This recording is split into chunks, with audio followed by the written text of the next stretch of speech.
আপনারা সবাই কেমন আছেন? আলহামদুলিল্লাহ, আল্লাহ তাআলা আমাকেও ভালো রাখছে। আলহামদুলিল্লাহ, আলহামদুলিল্লাহিল্লাযী হাদানা লিল ইসলাম, আল্লাযী নাযালাল কুরআন হুদাল লিন-নাসি ওয়া বায়্যিনাতিন মিনাল হুদা ওয়াল ফুরকান। وخلق الإنسان وكرمه وعلمه من البيان ما لم يعلم. فسبحان الذي لا يحصى امتنانه باللسان ولا بالقلم. ونشهد أن لا إله إلا الله وحده لا شريك له. ونشهد أن سيدنا وسندنا وحبيبنا وطبيبنا وأولانا ومولانا محمد صلى الله تعالى عليه وعلى آله وأصحابه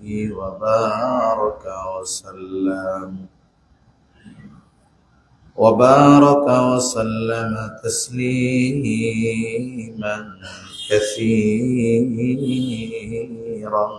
كثيرا. أما بعد فأعوذ بالله من الشيطان الرجيم. بسم الله الرحمن الرحيم.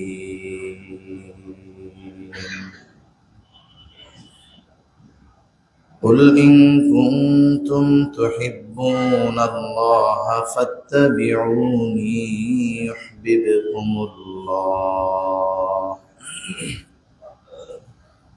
ويغفر لكم ذنوبكم والله غفور رحيم. وقال تعالى: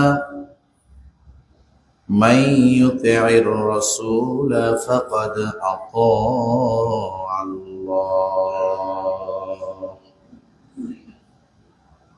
وقال رسول الله صلى الله عليه وسلم: لا يؤمن أحدكم حتى أكون أحب إليه من والده وولده والناس أجمعين، أو كما قال النبي صلى الله عليه وسلم.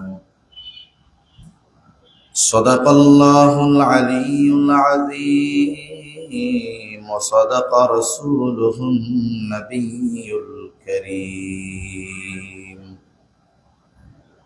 ونحن على ذلك لمن الشاهدين والشاكرين، والحمد لله رب العالمين. سبحانك لا علم لنا إلا ما علمتنا إنك أنت العليم الحكيم. اللهم صل على محمد وعلى آل محمد كما صليت على إبراهيم وعلى آل إبراهيم إنك حميد مجيد. اللهم بارك على محمد وعلى آل محمد كما باركت على إبراهيم وعلى آل إبراهيم إنك حميد مجيد আল্লাহর মহব্বতে আমরা একটু জিকির করি লা ইলাহা ইল্লাল্লাহ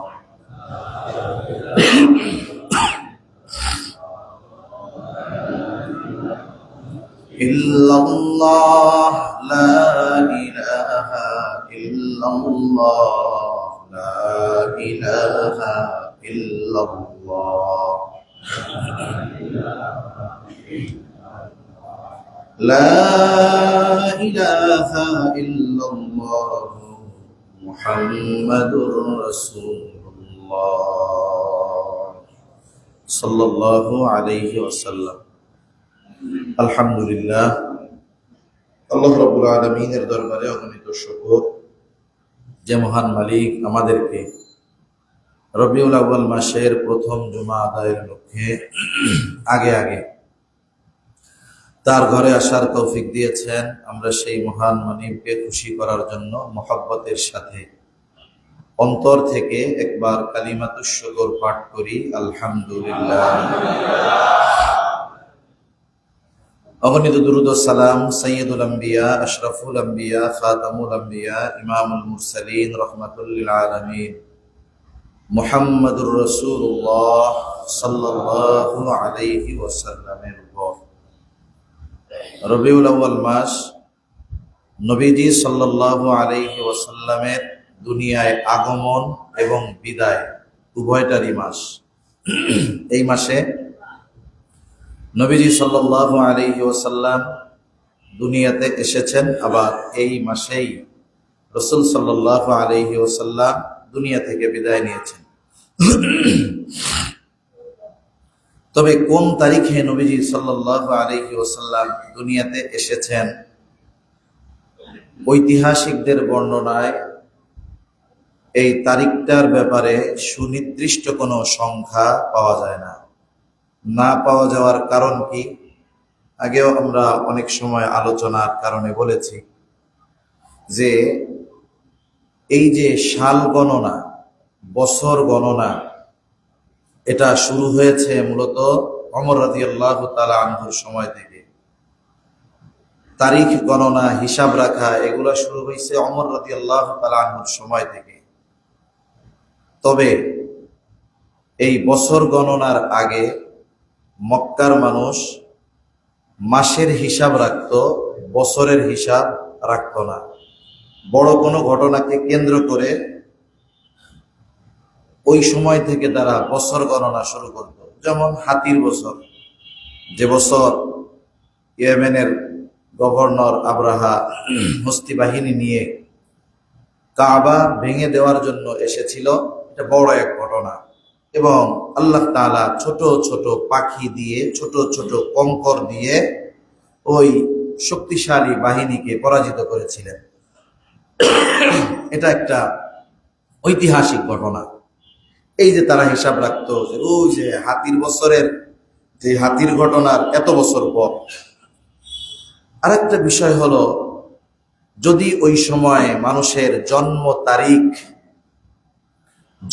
তারিখ যেমন আমরা এখন বাচ্চারা জন্মগ্রহণ করলে বার্থ সার্টিফিকেট আছে, অনেক সচেতন মা বাবা জন্ম তারিখ লিখে রাখে, সময়ও লিখে রাখে। ওই সময় আরবে ওইটা প্রচলন ছিল না। যদি থাকতো তাহলে হয়তো নবীজি সাল্লাল্লাহু আলাইহি ওয়াসাল্লামের জন্ম তারিখটাও সুনির্দিষ্টভাবে পাওয়া যেত।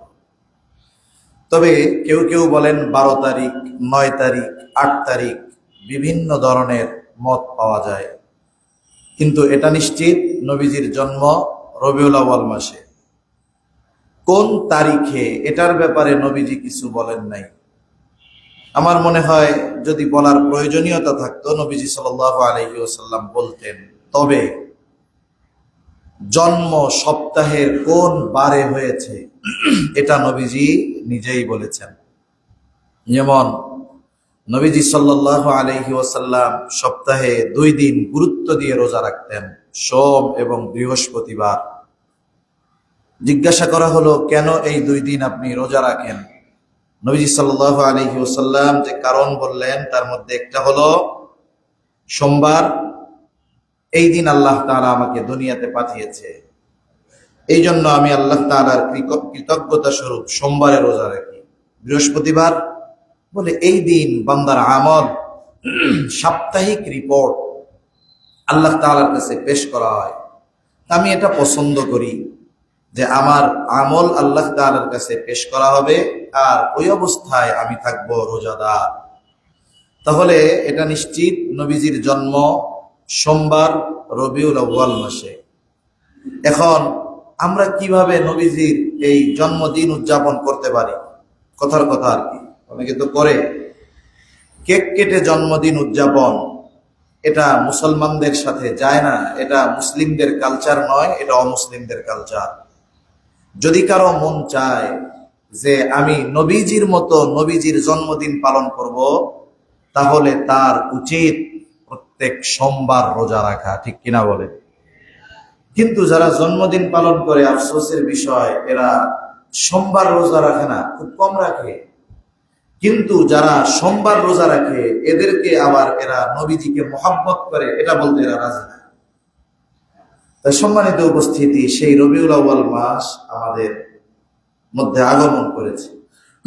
এই সময়গুলোতে সাধারণত নবীজি সাল্লাল্লাহু আলাইহি ওয়াসাল্লামের জীবন সংক্রান্ত আলোচনাই বেশি হয়ে থাকে।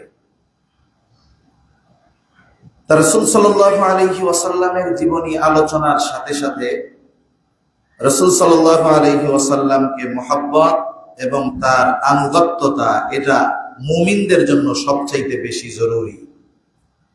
কারণ মানুষ যেই জিনিসের আলোচনা করে এটা নিয়ে মানুষ বিবেচনা করে, চিন্তা করে। একটা জিনিস আলোচনা করার পরে মানুষের চিন্তা হয় যে আসলে জিনিসটা কি। গত জুমায় আমরা আলোচনা করেছিলাম জবানের হেফাজত নিয়ে। এখানে একটা বিষয় আলোচনা এসেছিল যে যখন কেউ কোনো আলোচনা করে, কিছু বলে, সাথে সাথে আমার প্রতিক্রিয়া না দেখিয়ে আমার উচিত একটু চিন্তা করা যে উনি যে কথাটা বললেন এই কথাটা আমার জন্য কল্যাণকর কিনা। তাহলে কি হবে? হতে পারে এই কথাটা প্রথমে যখন ওনাকে বলা হয়েছে ওনার খারাপ লাগছে, কিন্তু একটু চিন্তার পরে উনি এই বিষয়ে সিদ্ধান্তে উপনীত হলেন যেটা আমার জন্য বড় কল্যাণকর এক বিষয়। যেটা আলোচনা হয় এটা নিয়ে মানুষের মধ্যে আগ্রহ থাকে। আর আল্লাহ তাআলা আমার আপনার নবীজির আলোচনাকে এমন এক সিস্টেমে আল্লাহ তাআলা করে দিয়েছেন যে যেখানেই আল্লাহ তাআলার কথা সেখানেই মুহাম্মাদুর রাসূলুল্লাহ সাল্লাল্লাহু আলাইহি ওয়াসাল্লামের কথা। কোন কাফের যদি ইমানদার হতে চায় তাহলে তাকে যেই কালিমার সাক্ষ্য দেওয়া লাগে, লা ইলাহা ইল্লাল্লাহু মুহাম্মাদুর রাসূলুল্লাহ, কেউ যদি শুধু লা ইলাহা ইল্লাল্লাহর উপরে ঈমান আনে, মুহাম্মাদুর রাসূলুল্লাহর উপরে ঈমান না আনে, তাহলে সে যত বড় আবেদ হোক না কেন সে ঈমানদার হতে পারবে না। ঈমানের পরে যত ধরনের ইবাদত আছে আল্লাহ সুবহানাহু ওয়া তাআলা ওই ইবাদতগুলোর মধ্যে নবীজিকে শরীক করেছেন তা না, নবীজির পদ্ধতি, নবীজির বিষয় আল্লাহ তাআলা উল্লেখ করেছেন। যেমন ঈমানের পরে সবচেয়ে গুরুত্বপূর্ণ ইবাদত হলো নামাজ। নামাজের জন্য আমাদেরকে ডাকা হয় আযানের মাধ্যমে। আযানের যেই বাক্য বলি, শব্দ বলি আছে, এখানে শুধু আল্লাহ তাআলার নাম তা নয়, সাথে সাথে মুহাম্মাদুর রাসূলুল্লাহর নাম আছে না নাই? আছে।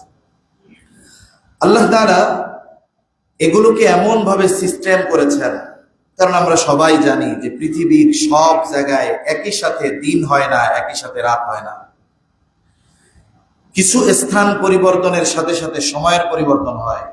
কোন কোন ভূগোলবিদ বলেন প্রতি 40 কিলোমিটার রাস্তায় 1-1 মিনিট করে প্রায় সময় পরিবর্তন হয়ে যায়। এজন্য এখান থেকে টেকনাফ যদি আমি যাই, সময়ের ডিস্টেন্স 8-10-12 মিনিট হয়। এখান থেকে যদি একেবারে পঞ্চগড়ের শেষে 0 পয়েন্ট তেতুলিয়া 0 পয়েন্টে যাওয়া হয়, প্রায় 15 মিনিটের ডিস্টেন্স হয়ে যায়। আমরা ইফতার করি, ওরা তখন সূর্য তাকায় তাকায় দেখে। তার মানে এক জায়গায় যখন মাগরিবের আযান হয়, সাথে সাথে পরবর্তীতে তার থেকে 100 কিলোমিটার দূরে আযান হয় না, একটু পর পর এটা হতে থাকে। এই হিসাবে বাংলাদেশের মধ্যে মাগরিবের আযান এটা চলে 15 মিনিট প্রায়, আবার এরপরে ওই দেশ থেকে শুরু হয়। তার মানে পৃথিবীতে এমন একটা মুহূর্ত অতিবাহিত হয় না, এমন একটা সেকেন্ড অতিবাহিত হয় না যেই সময়টাতে আল্লাহ তাআলার নামের সাথে সাথে মুহাম্মাদুর রাসূলুল্লাহ সাল্লাল্লাহু আলাইহি ওয়াসাল্লামের নাম উচ্চারিত হয় না। আল্লাহ তাআলা এটা সিস্টেম করে দিয়েছেন। এজন্য আল্লাহ তাআলা বলেন, ওয়ারাফা'না লাকা যিকরাক, আমি আপনার আলোচনাকে সমুন্নত করে দিয়েছি। এজন্য আল্লাহ তাআলার আলোচনা যেমন ইবাদত, রাসূল আকরাম সাল্লাল্লাহু আলাইহি ওয়াসাল্লামের আলোচনাকেও আল্লাহ তাআলা এই উম্মতের জন্য এক উত্তম আমল বলে আল্লাহ তাআলা জানিয়ে দিয়েছেন। এজন্য রাসূল সাল্লাল্লাহু আলাইহি ওয়াসাল্লামের সিরাত, জীবনী, আমাদের সাথে তার সম্পর্ক, আমাদের ব্যাপারে তাদের মনোভাব, তার মনোভাব, এগুলো আমাদের জানা দরকার। তা আজকে যে বিষয়টা নিয়ে আমি আপনাদের সাথে কিছু আলোচনা করতে চাই, আমরা সবাই মুহাম্মাদুর রাসূলুল্লাহ সাল্লাল্লাহু আলাইহি ওয়াসাল্লামকে ভালোবাসি, মহব্বত করি। দুইটা শব্দ আমাদের সামনে মাঝে মধ্যে আসে, একটা হলো ভালোবাসা আর একটা হলো আনুগত্য। একটা হলো মুহাব্বত, একটা হলো ইতাআত, আনুগত্য করা, ভালোবাসা। আমরা যারা ঈমান এনেছি, আমরা অধিকাংশ মানুষ নবীজিকে ভালোবাসি, এটা বাস্তব। তবে বাস্তবতা হলো অধিকাংশ মানুষ নবীজির আনুগত্য করে না। অধিকাংশ মানুষ নবীজিকে ভালোবাসে, সবাই ভালোবাসে, কিন্তু অধিকাংশ মানুষ নবীজির আনুগত্য করে না। আনুগত্য কাকে বলে, মহব্বত কাকে বলে, এটার উৎস কোথায়? মানুষ মানুষকে অনেক কারণে মহব্বত করতে পারে। কেউ তার চেহারার কারণে আর একজনকে মহব্বত করে। আল্লাহ তাআলা আমার আপনার নবীজিকে ওই রকম চেহারা দান করছে, যেই চেহারা দেখলেই একটা মানুষের অন্তরে ভালোবাসা জন্ম নিত। এজন্যই তো যখন তিনি একেবারে মাতৃকোলে ছিলেন, দুগ্ধপোষ্য শিশু, তায়েফ থেকে, বানু সাদ গোত্র থেকে যখন নারীরা আসছে বাচ্চাদেরকে নিয়ে যাওয়ার জন্য, কারণ তায়েফের আবহাওয়া আর মক্কার আবহাওয়া এর মধ্যে অনেক ডিস্টেন্স। তায়েফের আবহাওয়া খুব শীতল, আরামদায়ক, মক্কার আবহাওয়া এটা বড় কষ্টের, গরম, তীব্র গরম। আসছে তারা এত দূর থেকে, ধাত্রী হিসাবে সদ্য ভূমিষ্ঠ শিশুদের দুধ পান করানো, ভাষা শেখানোর দায়িত্ব নিয়ে গেছে। বানু সাদ গোত্রের ভাষা ছিল খুব সুস্পষ্ট শুদ্ধ ভাষা, যেমন আমরা ভাষার আঞ্চলিকতা ছিল না, শুদ্ধভাষী ছিল বনু সাদ গোত্র। এজন্য মক্কায় যারা জন্মগ্রহণ করত তাদেরকে এই বিশেষ করে এই দুধ পান করানোকালীন সময়টাতে বনু সাদ গোত্রে পাঠিয়ে দেওয়া হতো। আসছে বাচ্চা নেওয়ার জন্য। আব্দুল মুত্তালিবের ঘরে যারা আসে, কেউ মুহাম্মাদুর রাসূলুল্লাহ সাল্লাল্লাহু আলাইহি ওয়াসাল্লামকে নেয় না, কারণ তাদের চিন্তা এই বাচ্চারে 2টা বছর লালন পালন করব, এর অভিভাবক যদি কোনো খরচ না দিতে পারে তাহলে কেমন করে হবে। সবাই চলে গেছে। হালিমাতুস সাদিয়ার তাকদিরে আছে এটা, তিনি তার বাহন দুর্বল হওয়ার কারণে দেরিতে আসছেন। কোথাও কোনো বাচ্চা নাই, জানতে পারলেন একটা ঘরে বাচ্চা আছে, কিন্তু তারা খুব গরিব, তার অভিভাবক কোনো উপঢৌকন প্রতিদান দিতে পারবে না।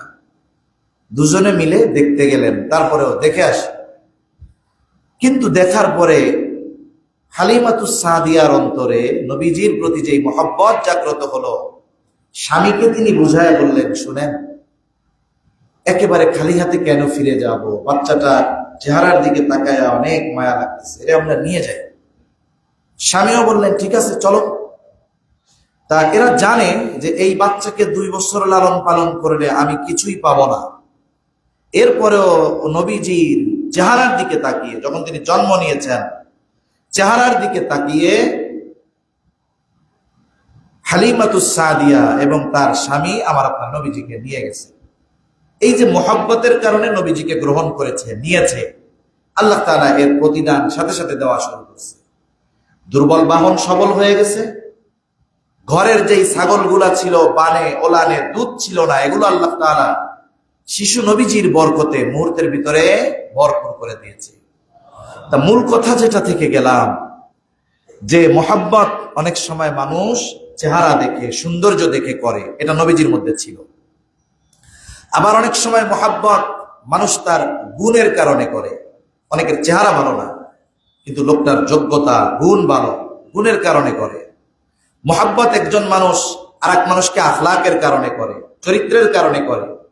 যেই সমস্ত কারণে একজন মানুষ আর একজনকে প্রকৃতপক্ষে ভালোবাসে, এই ধরনের সমস্ত গুণ আমার আপনার নবীজির মধ্যে পরিপূর্ণ যিনি দান করেছেন তিনি কে?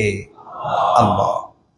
তাহলে এই বিষয়টা নিশ্চিত, নবীজি ভালোবাসা পাওয়ার যত কারণ জাগতিক দৃষ্টিকোণ থেকে সবকিছু আল্লাহ তাআলা নবীজিকে দিয়েছেন।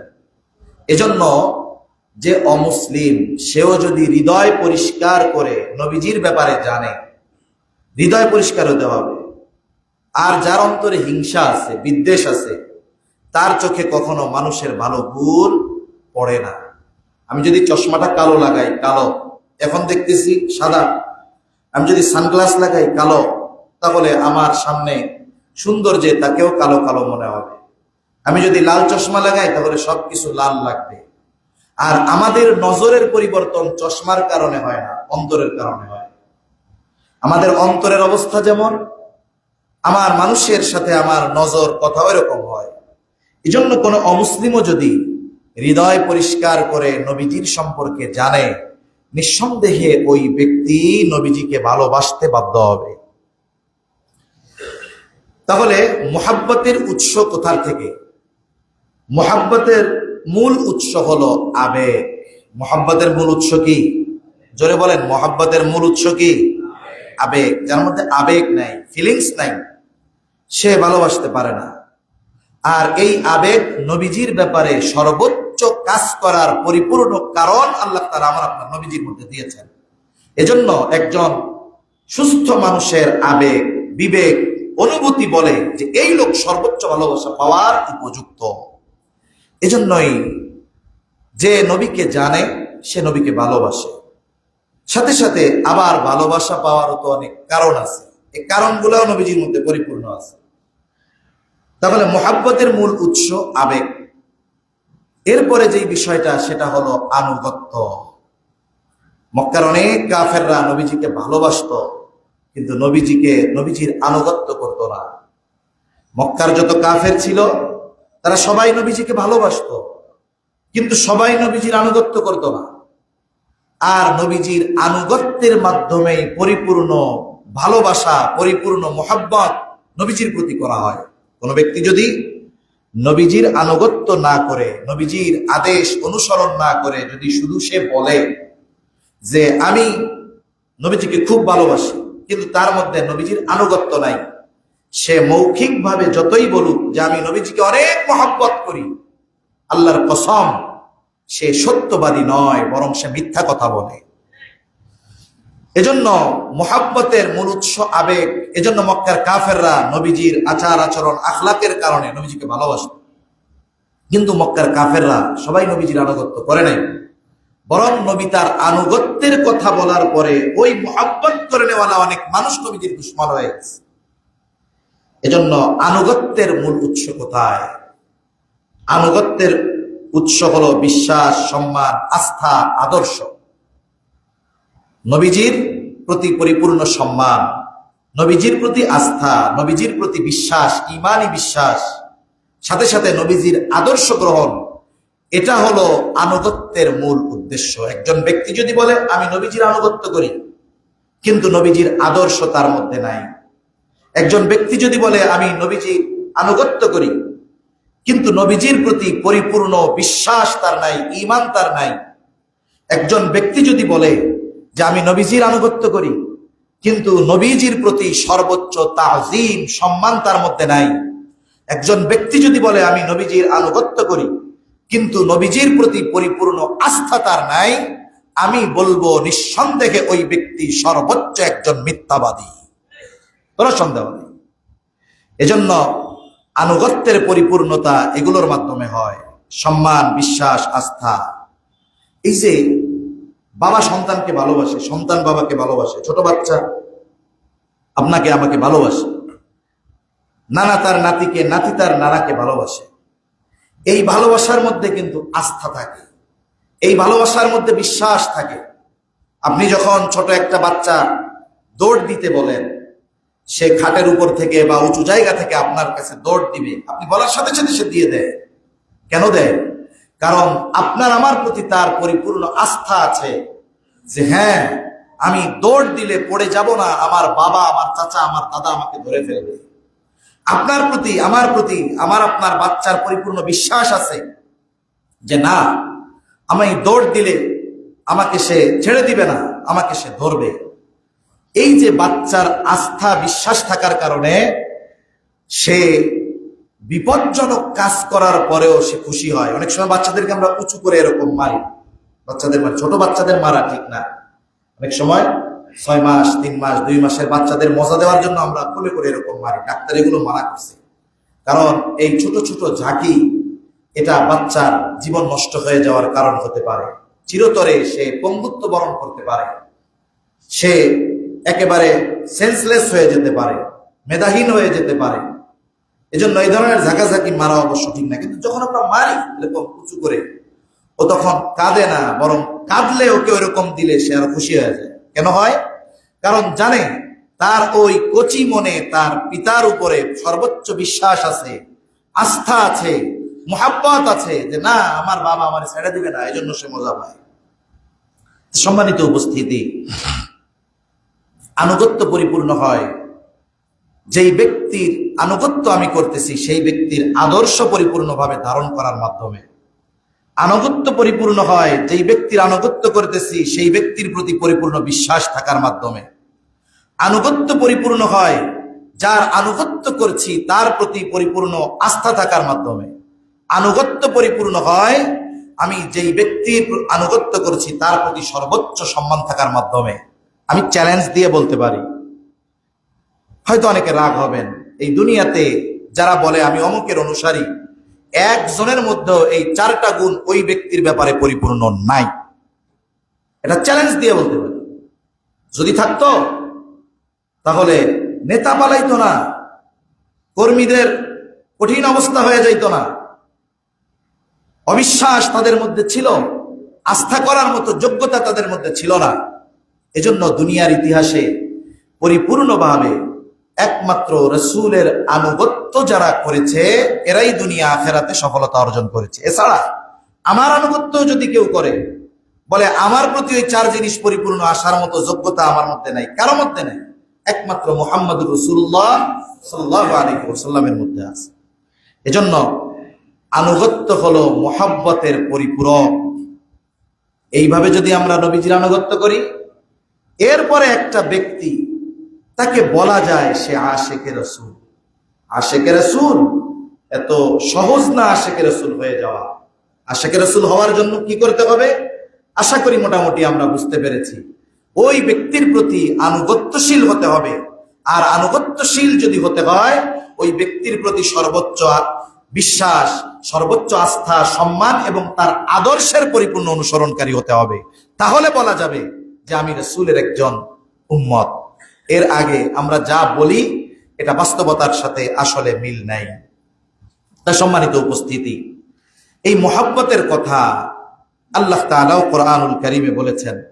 আল্লাহ তাআলা কোরআনুল কারীমের মধ্যে বলেন, কুল ইন কুনতুম তুহিব্বুনাল্লাহা ফাত্তাবিউনি ইউহিব্বুকুমুল্লাহ ওয়া ইয়াগফির লাকুম যুনুবাকুম ওয়াল্লাহু গফুরুর রহিম। আল্লাহ তাআলা বলেন, ইন কুনতুম তুহিব্বুনাল্লাহ, তোমরা যদি আল্লাহকে ভালোবাসতে চাও। ভালোবাসা শুধু নবীর প্রতি না, আল্লাহর প্রতিও তো হইতে হবে। উভয়ের প্রতি ভালোবাসা সর্বোচ্চ হতে হবে। আর আল্লাহর প্রতি ভালোবাসার পূর্ণতাও আনুগত্যের মাধ্যমে হয়। আল্লাহর প্রতি ভালোবাসাও পরিপূর্ণ আনুগত্যের মাধ্যমে হয়। এজন্য আল্লাহ তাআলা বলেন, নবী হে আপনি বলে দেন, ইন কুনতুম তুহিব্বুনাল্লাহ, তোমরা যদি আল্লাহকে ভালোবাসতে চাও, নবীকে বলার নির্দেশ আল্লাহ তাআলা দিচ্ছেন, আপনি বলেন ফাত্তাবিউনি, তাহলে তোমরা আমার আনুগত্য করো, আমার অনুসরণ করো। যদি আমার আনুগত্য করো, আমার অনুসরণ করো, তাহলে শুধু আল্লাহ তাআলাকে তোমাদের ভালোবাসা হবে এমনটা নয়, ইউহিব্বুকুমুল্লাহ, আমার আনুগত্য করার কারণে স্বয়ং আল্লাহ তোমাদের ভালোবাসবে। তাহলে নবীজির আনুগত্যের গুরুত্ব কতটুকু, যে নবীজির আনুগত্য করলে ভালোবাসে কে? আরো জোরে বলেন, কে ভালোবাসে? আল্লাহ ভালোবাসে। যে ওই শর্তগুলো পূরণ করে নবীজির আনুগত্য করতে পারবে, সে আল্লাহর ভালোবাসা পেয়ে যাবে। আর আল্লাহ তাআলা যাকে ভালোবাসে কি হয়? ওয়াগফির লাকুম যুনুবাকুম, আল্লাহ রাব্বুল আলামিন তার পাপগুলোকে মাফ করে দেয়। তাহলে আল্লাহর ভালোবাসা পাওয়ার জন্য নবীজির আনুগত্য দরকার। আনুগত্যের মাধ্যমে নবীজিকেও ভালোবাসা হয়, আল্লাহকেও ভালোবাসা হয়, টু ইন ওয়ান। এখন আল্লাহ তাআলা কোরআনুল কারীমের মধ্যে তার আনুগত্যের কথা বলেছেন। তবে আনুগত্য মূলত তার করা সহজ। কার? বলে যাকে দেখা যায়, যার সম্পর্কে জানা যায়, তার মানবীয় গুণাবলীগুলো আমাদের সামনে থাকে, কিন্তু আল্লাহ তাআলাকে আমরা দেখি নাই। তাহলে আল্লাহর আনুগত্য কোথায় গেলে হবে? আল্লাহর আনুগত্য নবীজির আনুগত্যের মধ্যে। এজন্য আল্লাহ তাআলা বলেন, মাইয়ুতি'র রাসূলা ফাকাদ আতা আল্লাহ। আল্লাহ তাআলা বলেন, যে রাসূলের আনুগত্য করলো সে আল্লাহ তাআলার আনুগত্য করলো। তাহলে রাসূলের অনুসরণ, এর মধ্যে আছে আল্লাহ এবং রাসূলের প্রতি মহব্বত এবং আল্লাহর আনুগত্য। এর দ্বারা কি হবে? আল্লাহর ভালোবাসা পাওয়া যাবে। একটা হাদিস আছে, আল্লাহর ভালোবাসা যদি কোনো ব্যক্তি পেয়ে যায়, একটা হলো আমি একজনকে ভালোবাসি, আমি একজনকে মহব্বত করি, এটা আমি জানি কিন্তু সে জানে না। কিন্তু আমাকে আরেকজন ভালোবাসে, আমি তো বাসি বাসি, সেও আমাকে ভালোবাসে। এই ভালোবাসার গভীরতা অনেক, এই ভালোবাসার মধ্যে তাৎপর্য অনেক, এই ভালোবাসার মধ্যে অন্যরকম এক অনুভূতি আছে যে আল্লাহ তাআলা আমাকে ভালোবাসে। কত মহব্বত, কত ভালোবাসা, এখানে কত গভীরতা মহব্বত, এটা কল্পনা করার মতো সুযোগ নাই। দুনিয়ার মহব্বত কি হয়? মহব্বতে যদি ব্যক্তির ক্ষেত্রে সমতার কমতি হয়, সমতার কমতি, মনে করেন আল্লাহ তাআলার সাথে বান্দার উপমা দেওয়ারও তো কোনো সুযোগ নাই, সুযোগ আছে? তাহলে এমন এক মহান সত্তা আমার মতো একজন তুচ্ছ পানি থেকে বানানো মানুষকে ভালোবাসে, এর চাইতে বড় বিষয় আর কি হতে পারে? দুনিয়ার কোন প্রাইম মিনিস্টার, দুনিয়ার কোন রাষ্ট্রপতি, প্রধানমন্ত্রী, সে যদি কাউকে চিনে, জানে, ভালোবাসে, তার মহব্বতের লোক হয়, ওই লোকটা সমাজে যত গরিব হোক না কেন, প্রধানমন্ত্রী যে ভালোবাসে, তার পাওয়ারের ঠেলায় ওই এলাকার এমপির মাথা গরম হয়ে যাবে যে অমুকরে কিন্তু খুব ভালোবাসে প্রধানমন্ত্রী। তার মানে ওই মহান সত্তার ভালোবাসা যেই বান্দা পায়, দুনিয়ার মধ্যে তার মর্যাদা, দাম বেড়ে যায়। সুবহানাল্লাহ। এখন বিষয় হলো, সব লোক ওই ব্যক্তির মূল্যায়ন করতে পারে না, এটা স্বাভাবিক। মনে করেন কেন পারে না? মানুষ একটা জিনিসের মূল্যায়ন করতে না পারার যতগুলো কারণ, এর মধ্যে একটা হলো তার অজ্ঞতা, একটা হলো হিংসা, আর একটা হলো না জানা। এই ধরনের কারণগুলা সামনে যখন আসে, তখন সে গুণী ব্যক্তিরও কদর করে না, এটা স্বাভাবিক বিষয়। একটা হলো তার বুঝের কমতি। আমি যদি ছোট একটা বাচ্চার হাতে একটা চকলেট দেই আর সমপরিমাণ একটা স্বর্ণের টুকরা দেই, বলেন তো এই ছোট বাচ্চা বুঝের কমতি থাকার কারণে, আকল পরিপূর্ণ না হওয়ার কারণে চকলেট নিবে না স্বর্ণ নিবে? ওজন স্বর্ণ হাতে নিয়ে যদি দেখে গালে দিলে বলেন ফেলায় দেয়, কি দিছে? চকলেট খেয়ে বলবে মজা, খুব মজা। এই যে এত দামি জিনিসের কদর সে করতে পারলো না কেন? বলে তার বোঝার মতো আকল নেই, এই জন্য পারে না। আরেকটা হলো, যদি কারো প্রতি কারো বিদ্বেষ থাকে, কারো প্রতি যদি কারো বিদ্বেষ থাকে, ওই ব্যক্তি যত ভালো হোক তার কোনো ভালো কাজ তার ভালো লাগবে না। ওই ব্যক্তি যত গুণী হোক তার ভালো কাজ তার ভালো লাগবে না। এটা বিদ্বেষের কারণে হয়, হিংসার কারণে হয়, আর একটা হলো অহংকারের কারণে হয়। আল্লাহ তাআলা আদম আলাইহিস সালামকে বানিয়েছেন, নিজ হাতে বানাইছেন। আল্লাহ তাআলা আদম আলাইহিস সালামকে আজাজিল রে সহ ফেরেশতা সবাইকে বলছে সিজদা করার জন্য। যেটা আল্লাহ তাআলা গুরুত্ব দিয়ে সিজদা করতে বলতেছে, তাহলে এটা তো বড় দামি জিনিস। এটা প্রস্তুত মাটি থেকে হোক আর অন্য কিছু থেকে হোক, কিন্তু সবাই সিজদা করেছে।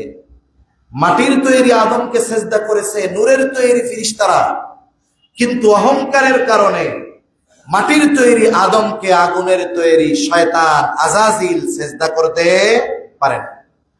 যদি আমার মধ্যে বুঝের কমতি না থাকে, আকল ঠিক থাকে, অহংকার আর হিংসা যদি না থাকে, তাহলে আমি দুনিয়ার যারা ভালো মানুষ তাদের ভালো গুণের কদর করার যোগ্যতা আমার মধ্যে অর্জন হবে, না হলে কিয়ামত পর্যন্ত হবে না। তা এখন যারা আল্লাহকে ভালোবাসে দুনিয়ার মধ্যে তারা দামি মানুষ, এই দামি মানুষগুলোকে যারা দামি মানুষ মনে করে না, এদের আকল ঠিক নাই, এদের অন্তরে বিদ্বেষ ভরা, এরা অহংকারী। এই জন্যই এরা মূলত দামি মানুষগুলোর কদর করে না। তবে আল্লাহ তাআলা এদের মাধ্যমে একটা সময় এদের কথা, এদের ঘ্রাণ আল্লাহ তাআলা ছড়িয়ে দেন। এই জন্য হাদিসের মধ্যে আসছে, রাসূলুল্লাহ সাল্লাল্লাহু আলাইহি ওয়াসাল্লাম বলেন, আল্লাহ তাআলা যখন দুনিয়ার কোন বান্দাকে ভালোবাসে তখন জিবরাইল আলাইহিস সালামকে ডেকে বলে, জিবরিল, আমি দুনিয়ার অমুককে ভালোবাসি, তুমিও ভালোবাসো।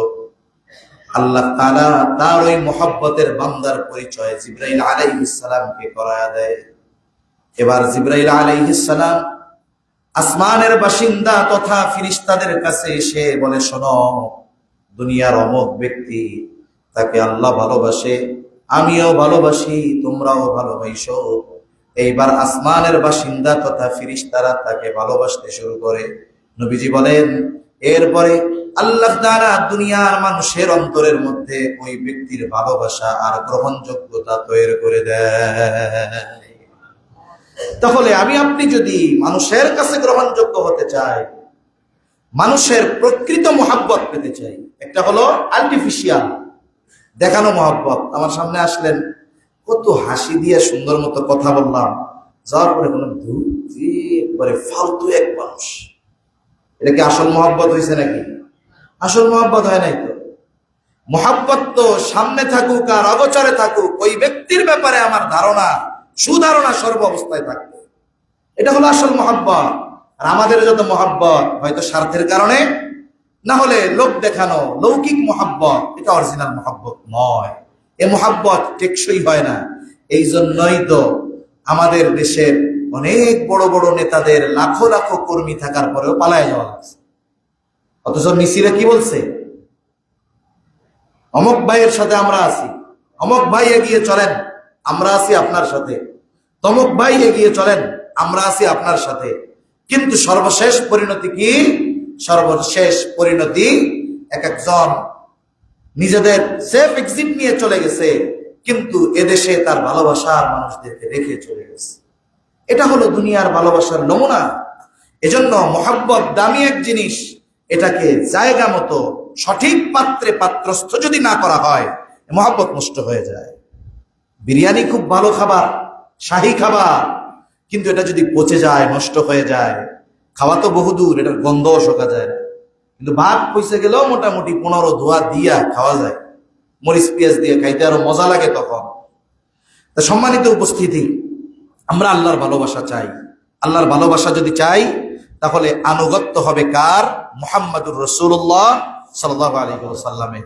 আর আল্লাহর ভালোবাসার ব্যক্তি যদি আমরা হয়ে যেতে পারি, দুনিয়ার মানুষ যা বলে বলুক, দুনিয়ার মানুষ আমার ব্যাপারে যা ধারণা করে করুক, এতে আমার আপনার কোনো কিছু আসে যায় না।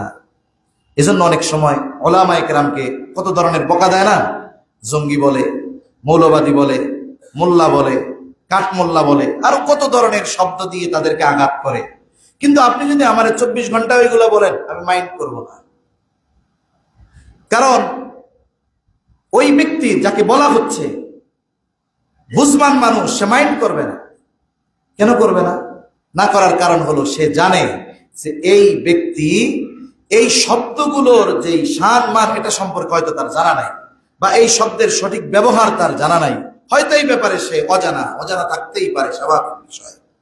এজন্য দুনিয়ার মানুষ যদি তাকে তিরস্কারও করে, দুনিয়ার মানুষ যদি তাকে কটু কথাও বলে, দুনিয়ার মানুষ যদি তাকে বিভিন্ন কথার দ্বারা কষ্ট দেয় দ্বীনের উপরে চলার কারণে, এগুলা সে তোয়াক্কা করে না। কারণ কি?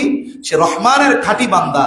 রহমানের খাঁটি বান্দার গুণগুলোর মধ্যে একটা গুণ হলো ওয়াইদা খাতাবাহুমুল জাহিলুনা ক্বালু সালামা।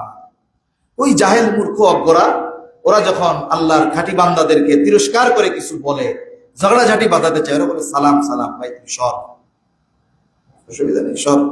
এই কথাগুলাকে সে কানের মধ্যেও ঢুকায় না, এগুলাকে সে গুরুত্ব দেয় না, কারণ জানে ওইটাতে তো আল্লাহ জাহেল আগেই কয়ে দিছে। ঠিক কিনা বলেন? এজন্য আমরা আল্লাহর ভালোবাসার পাত্র হতে চাই, তাহলে দুনিয়ার মানুষের কথা এগুলো দেখবেন আমাদের কাছে তেমন কিছু মনে হবে না। আল্লাহ আমাদের সকলকে তার মুহাব্বতের পাত্র হওয়ার তৌফিক দান করেন, বলি আমিন। সম্মানিত উপস্থিতি, নবীজির সাথে তো আমাদের একটা সম্পর্ক রয়েছে। আমরা কি একতরফা ভাবেই শুধু নবীজিরে ভালোবাসবো, নাকি নবীজিরও আমাদের প্রতি ভালোবাসা আছে? বাস্তবতা হলো আমরা আমাদের সর্বোচ্চ ভালোবাসা নবীজির জন্য যতটুকু দেখাই, তার চাইতে অগণিত গুণ বেশি মুহাব্বত নবীজি আমাকে আপনাকে করেছেন। আর মুহাব্বতের উপমা নবীজি রেখে গিয়েছেন। নবীজি হয়তো দুনিয়ার জমিনে নাই, কিন্তু নবীজির আমাদের প্রতি মুহাব্বতের ঘোষণা নবীজি দিয়ে গিয়েছেন। শত শত হাদিসের মধ্যে উম্মতের প্রতি নবীজির দরদ, উম্মতের প্রতি নবীজির মুহাব্বত, ভালোবাসার কথা নবীজি বর্ণনা করেছেন। এজন্য উম্মতের প্রতি নবীজির ভালোবাসা কেমন, যেমন এক হাদিসের মধ্যে আসছে, নবীজি সাল্লাল্লাহু আলাইহি ওয়াসাল্লাম একদিন ইব্রাহিম আলাইহিস সালামের দোয়া পাঠ করতেছে। ইব্রাহিম আলাইহিস সালাম উম্মতের জন্য দোয়া করছে যে আল্লাহ, যে আপনি আমার আনুগত্য যারা করেছে তারা তো আমার দলভুক্ত, আর যারা আমার আনুগত্য করে নাই তারা তো আমার দলভুক্ত নয়। আয় আল্লাহ, আমার আনুগত্য করে নাই, তবে আমি তো তাদের নবী। এখন যত মানুষ পৃথিবীতে আছে সব মানুষের নবী মুহাম্মদুর রাসূলুল্লাহ সাল্লাল্লাহু আলাইহি ওয়াসাল্লাম। একজন আনুগত্য করলেও নবীজি তার নবী, যিনি আনুগত্য করেন নবীজি তার নবী, আর সবাই নবীজির উম্মত। সন্তান এক ঘরে 5টা হইলে সবকটা ভালো হয় না। অনেক সময় দেখা যায় একটা সর্বোচ্চ খারাপ আর 4টা ভালো। সন্তান যত খারাপ হোক, মা বাবার অবাধ্য হোক, বলেন তো সহজে কি মা বাবা ওই অবাধ্য সন্তানের জন্য বদদোয়া করে?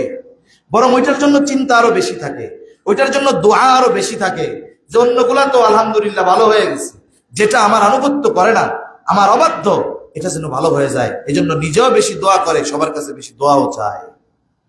ইব্রাহিম আলাইহিস সালাম দোয়া করতেছে, ওই দোয়ার আয়াত আল্লাহ নবী তিলাওয়াত করে বলেন, রব্বি ইন্নাহুন্না আযলালনা কাসীরাম মিনান নাস ফামান তাবিআনি ফাইন্নাহু মিন্নী ওয়া মান আসানি ফাইন্নাকা গফুরুর রহিম। ইব্রাহিম আলাইহিস সালাম বলে, আল্লাহ রব, এই অধিকাংশ মানুষকে এই মূর্তিগুলা পথভ্রষ্ট করে ফেলেছে। ফামান তাবিআনি ফাইন্নাহু মিন্নী, যারা আমার আনুগত্য করেছে তারা আমার দলভুক্ত। ওয়া মান আসানি, তবে যারা আমার আনুগত্য করে নাই, যারা আমার উপরে ঈমান আনে নাই, নাফরমানিতে লিপ্ত, যদিও তারা আনুগত্য করে নাই তথাপিও তো তারা আমার উম্মত।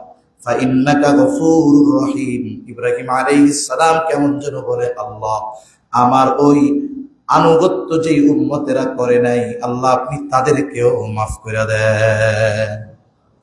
ঈসা আলাইহিস সালাম তার উম্মতের জন্য দোয়া করেছে, ইন তুআযিবহুম ফাইন্নাহুম ইবাদুক ওয়া ইন তাগফির লাহুম ফাইন্নাকা আনতাল আজিজুল হাকীম।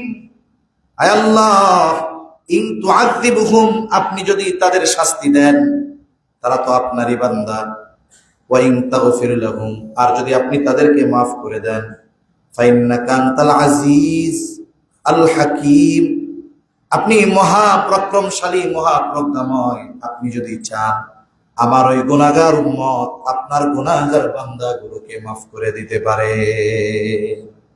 দুই নবী তার গুনাহগার উম্মতের ব্যাপারে আল্লাহ তাআলার কাছে দোয়া করতেছে, উম্মতের প্রতি ভালোবাসার কারণে। নবীজি যখন এই দুই নবীর ব্যাপারে দোয়া তিলাওয়াত করেছেন, রাসূলুল্লাহ সাল্লাল্লাহু আলাইহি ওয়াসাল্লাম এবার নিজের উম্মতের জন্য দোয়া করার জন্য ফারাফা ইয়াদাই, দুই হাত নবীজি উঁচু করে ধরেছেন। ওয়াকালা আল্লাহুম্মা উম্মতি উম্মতি ওয়া বাকা, দুই হাত উঁচু করে নবীজি কান্না করেন আর বলেন, হায় আল্লাহ, আমার উম্মত, আমার উম্মত। আর কিছুই নবীজি বলেন না, যদিও মুখে উচ্চারণ করেন না, কিন্তু অন্তরে কি বলতে চান দুনিয়ার কেউ না জানলেও যিনি জানেন তিনি কে। আল্লাহ তাআলা সবকিছু জানেন। এরপরেও জিবরাইল আলাইহিস সালামকে বললেন, জিবরাইল যাও, আমার নবী কেন কান্না করে মুহাম্মাদের কান্নার কারণ জিজ্ঞাসা করো। জিবরাইল আলাইহিস সালাম জানে, আল্লাহ জানে, এরপরেও তো জিজ্ঞাসা করে নাই যে আল্লাহ আপনি তো জানেন কান্নার কারণ কি, তাহলে যাওয়ার দরকার কি। এই যে আদেশের আনুগত্য, বলার সাথে সাথে জিবরাইল আলাইহিস সালাম এসে বলে, আপনার কান্নার কারণ কি, যদিও আপনার মালিক আপনার কান্নার কারণ জানে, এরপরেও তিনি জানতে চান। নবীজি এবার উম্মতের ব্যাপারে তার পেরেশানির কথা, ক্ষমার কথা জিবরাইল আলাইহিস সালামকে জানায় দিলেন। জিবরাইল আলাইহিস সালাম আল্লাহ তাআলার কাছে গিয়ে বলে, আল্লাহ, তার কান্নার কারণ হলো তার উম্মত, তার উম্মতের পেরেশানিতে তিনি কান্না করতেছেন।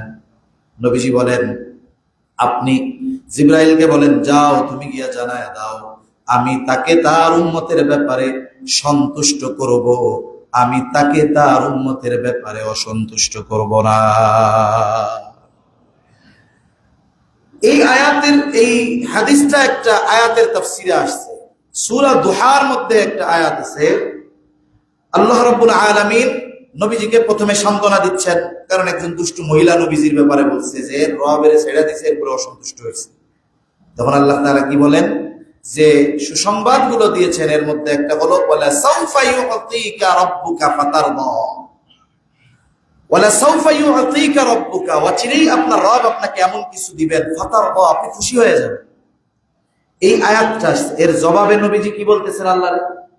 তিনি বলতেছেন, আল্লাহ বলতেছেন যে আপনার রব আপনাকে অচিরেই এমন কিছু দিবেন, আপনি খুশি হয়ে যাবেন। নবীজি বলেন, আমি ততক্ষণ খুশি হব না যতক্ষণ না আমার সব উম্মতকে মাফ করে জান্নাত না দেওয়া হবে। সুবহানাল্লাহ, ততক্ষণ পর্যন্ত আমি খুশি হব না। বেঈমানদের কথা ভিন্ন, তবে যার অন্তরে যারা পরিমাণ ঈমান আছে, আমি আপনি তার আনুগত্য না করি ঠিক, কিন্তু আমার আপনার প্রতি তার মুহাব্বত কত। যে নবীজি বলতেছেন আল্লাহকে যে আমি ততক্ষণ খুশি হব না যতক্ষণ না আমার সব উম্মতকে মাফ না করে দেওয়া হবে। আরো অনেক হাদিস আছে। বলেন তো, যেই ব্যক্তির আমাদের প্রতি এমন মুহাব্বত, ভালোবাসা, তার প্রতি আমাদের ভালোবাসা সর্বোচ্চ হওয়ার দরকার আছে না নাই? অনেক হাদিস আছে, শুধু আমি একটা বললাম আর। তাহলে দেখুন ওই নবীর প্রতি আমাদের ভালোবাসার গভীরতা কতটুকু। আর এই ভালোবাসা, নবীর প্রতি উম্মতের ভালোবাসা, এটা ঈমানের দাবি। এ ভালোবাসা ছাড়া ঈমানদার হওয়া যায় না। আর ওই ভালোবাসা নবীজির আনুগত্যবিহীন কোনোদিন পরিপূর্ণ হয় না। এজন্য নবীজি সাল্লাল্লাহু আলাইহি ওয়াসাল্লাম বলেন, লা ইউমিনু আহাদুকুম হাত্তা আকুনা আহাব্বা ইলাইহি মিন ওয়ালিদিহি ওয়া ওয়ালাদিহি ওয়ান নাসি আজমাইন। নবীজি বলেন, তোমাদের মধ্যে কেউ ততক্ষণ পর্যন্ত মুমিন হতে পারবে না যতক্ষণ না সে তার পিতা মাতা, সন্তান সন্ততি, এক কথায় সকলের চাইতে আমি নবীকে বেশি ভালো না বাসবে। তাহলে আমার আপনার ঈমান বলে এই পৃথিবীতে সবচাইতে বেশি ভালোবাসতে হবে মুহাম্মাদুর রাসূলুল্লাহ সাল্লাল্লাহু আলাইহি ওয়াসাল্লামকে। নিজে প্রশ্ন করতে হবে।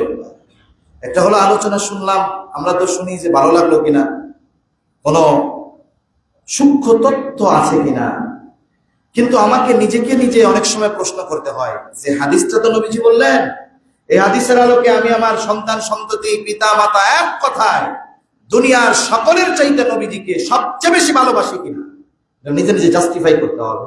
যদি হ্যাঁ এটা বাস্তব হয় যে সব কিছুর চাইতে আমি আপনি নবীকে বেশি ভালোবাসি, তাহলে তার মতো ভালো মানুষ আর কেউ নাই। আর যদি এমনটা হয় যে না, আমার সর্বোচ্চ ভালোবাসা নবীজির ব্যাপারে নাই, তাইলে আমি পরিপূর্ণ ঈমানদার হতে পারি নাই, এটাই বাস্তব কথা। হযরত ওমর রাদিয়াল্লাহু তাআলা নবীজির সাথে পথ চলতেছেন, হঠাৎ করে তিনি বলতেছেন, ইয়া রাসূলুল্লাহ সাল্লাল্লাহু আলাইহি ওয়াসাল্লাম, আমি আমার জীবনের পরে সবচাইতে বেশি আপনাকে ভালোবাসি। ওমর রাদিয়াল্লাহু তাআলা আনহুর এই কথার জবাবে নবীজি বললেন, না, হয় নাই। তিনি বুঝতে পারলেন। কিছু সময় পর মনের অবস্থাকে বাস্তবে পরিণত করে এবার বলতেছেন, ইয়া রাসূলুল্লাহ সাল্লাল্লাহু আলাইহি ওয়াসাল্লাম, এই মুহূর্ত থেকে আমি ওমর আমার জীবনের চাইতেও আপনাকে বেশি ভালোবাসি। এখন বলেন, মানুষ দুনিয়াতে সন্তানের মোহাব্বত, পরিবারের মোহাব্বতের কারণে অনেক সময় অন্যায় কাজ করে বসে, চিন্তা করে যে কিছু উপরি উপার্জন যদি করা যায় তাহলে আমার সন্তান পরিবার ভালোভাবে চলতে পারবে। অনেক সময় আমরা আমার পরিবার সন্তানের উপরে যদি কোনো আঘাত আসে, আমি তাদের সামনে ঢাল হয়ে দাঁড়ায় যাই যে এদের উপরে কোনো ছোঁয়া আঁচ লাগতে দেওয়া যাবে না। কিন্তু নবীজির ব্যাপারে আমার এই ধরনের চিন্তা ভাবনা আছে কিনা, বাস্তবিক পক্ষে আছে কিনা? মৌখিক ভাবে যদি আমারও বলেন, আমি তো বলবো সর্বোচ্চ ভালোবাসি, কিন্তু বাস্তবিক পক্ষে আছে কিনা এটা প্রত্যেকের অন্তরে আছে। যদি না থাকে তাহলে বিষয়টা তো কঠিন। তাহলে দুনিয়ার মানুষের মহব্বতে আমরা জীবন দিয়ে দিতে প্রস্তুত আছি, কিন্তু নবীজিকে মহব্বত না করলে ঈমান থাকবে না। সর্বোচ্চ মহব্বত করতে হবে। ওই নবীজির মহব্বতের পরিচয় প্রমাণ দিতে নবীজির আনুগত্য যদি করতে বলা হয়, আমরা করতে পারি না। কথা বুঝেন নাই? মনে করেন আমি একজন নেতার অনুসারী, নেতার কথায় আমি মানুষকে মারা ফেলতে পারি, নেতার কথায় আমি সব করে ফেলতে পারি, যাকে আমি অনুসরণ করতেছি তার কথা। কিন্তু নবীজির কথায় আমি নবীজির সুন্নাত অনুসরণ করতে পারি না, নবীজির কথায় আমি 5 ওয়াক্ত নামাজ পড়তে পারি না, নবীজির কথায় আমি হারাম ছাড়তে পারি না। তাহলে ওই লোক যদি বলে আমি নবীজিকে ভালোবাসি, ওর চাইতে মিথ্যাবাদী আর কেউ হতে পারে না। এজন্য নবীজির মুহাব্বত কতটুকু এটা নির্ভর করে নবীজির আনুগত্যতার উপরে। এই আনুগত্য সহজে আসে না। নবীজির প্রতি যার সর্বোচ্চ ঈমান, তার আদর্শকে যিনি সর্বোচ্চ দিলে ধারণ করতে পারেন, এই ব্যক্তি যার নবীজির প্রতি সর্বোচ্চ আস্থা, উনি নবীজির পরিপূর্ণ আনুগত্য করতে পারেন। একজন ব্যক্তি আরেকজন ব্যক্তির কথায় জীবন দিয়ে দেয়, দুনিয়ার মধ্যে দেয়। এই যে দেয়, কেন দেয়? দেওয়ার পিছনেও এই 4টা জিনিস থাকে। ওই ব্যক্তির প্রতি তার আস্থা থাকে, এই জন্য নেতার কথায় জীবন দিয়ে দেয়। ওই ব্যক্তির প্রতি তার সর্বোচ্চ সম্মান থাকে, ওই ব্যক্তির আদর্শের প্রতি তার সর্বোচ্চ আনুগত্যশীলতা থাকে, এই জন্য মানুষ দুনিয়ার আর এক মানুষের কথায় জীবন দিয়ে দেয়। কিন্তু এই দুনিয়ার মানুষের কথায় যে জীবন দিল, আখিরাতের কোনো লাভ নাই। অথচ নবীজির আনুগত্যতার ক্ষেত্রে জীবন দেওয়া বহুত পরে। আমরা নবীজির সিরাত, নবীজির জীবন আদর্শ, এটাও ধারণ করতে আমাদের মধ্যে কোনো আগ্রহ পয়দা হয় না। এটা আমাদের জন্য বড় দুঃখের ব্যাপার। এজন্য সম্মানিত উপস্থিতি, নবীজির মুহাব্বত এটা আনুগত্যের মাধ্যমে প্রকাশ পায়। এজন্য আমাদের সর্বোচ্চ আনুগত্যশীল উম্মত হতে হবে। কি উম্মত হইতে হবে? জোরে বলেন, আনুগত্যশীল উম্মত। এজন্য নবীজির সিরাত জানা দরকার, নবীজির জীবন আদর্শ সম্পর্কে আমাদের জানা দরকার। যার ব্যাপারে আমার সর্বোচ্চ ঈমান, সর্বোচ্চ আস্থা, আমি যদি তাকে স্টাডি না করি, আমি যদি তাকে না পড়ি, তাহলে আমি তার সম্পর্কে বিস্তারিত বিশদভাবে জানতে পারবো না। এজন্য রবিউল আউয়াল মাসে আপনাদের কাছে আমার প্রথম অনুরোধ থাকবে, প্রত্যেকেই এই মাসে কমপক্ষে একটা সিরাত গ্রন্থ পড়বেন। এটা সর্বোচ্চ ছোট হোক, 70 টাকার আছে, ছোট একেবারে। কমপক্ষে টার্গেট থাকবে যে এই মাসে আমি নবীজির একটা সিরাত গ্রন্থ পড়ব।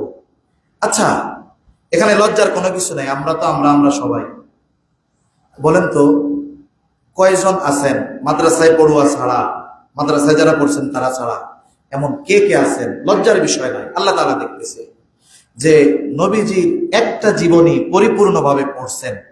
সত্য কথা, যদি পড়ে থাকেন একটু হাত উঁচা করেন তো, জোরে। যে পড়ছেন হাত উঁচা করেন, এরকম সমস্যা কি? টাকা পয়সা দেওয়া লাগবে না। হ্যাঁ, 1 2 3 4 5 6 7 8, হ্যাঁ, হাত নামান। আমার এখন ইচ্ছা করতেছে যে আমি কোনো কথা না বলে একটু কান্না করি। আমার ইচ্ছা করতেছে আমি একটু কান্না করি। চিন্তা করেন আপনি যেই নবীর সুপারিশ ছাড়া কিয়ামতের ময়দানে আল্লাহ বিচার শুরু করবে না। জান্নাত জাহান্নাম ওগুলো তো পরে, হাসরের ময়দানে বিচার শুরু হবে না। আমরা সেই নবীর ছোট্ট একটা জীবনী আমরা পড়তে পারি। এটা আমাদের জন্য দুঃখ, কষ্ট, লজ্জা এর চাইতে কষ্টের আর কোনো কিছুই হতে পারে না। একটু নিজে নিজে ভাববেন, কষ্ট পাবেন না আমার কথায়, একটু নিজে নিজে বাড়িতে গিয়ে ভাববেন আসলে কাজটাকে আমরা ঠিক করছি।